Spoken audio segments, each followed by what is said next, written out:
प्यारे बच्चों, मैं साबिर आफाक आप तमामी का दिली खैर मकदम करता हूँ।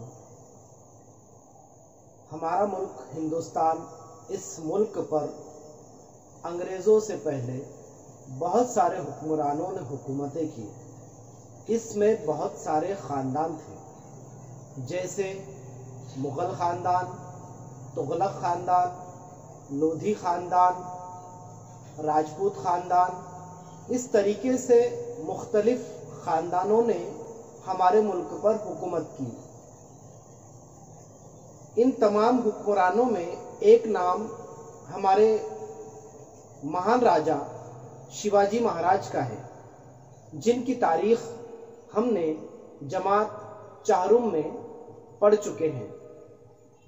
तो प्यारे बच्चों, आज हम शिवाजी महाराज से क़ब्ल का भारत इस सबक की मालूमात हासिल करेंगे।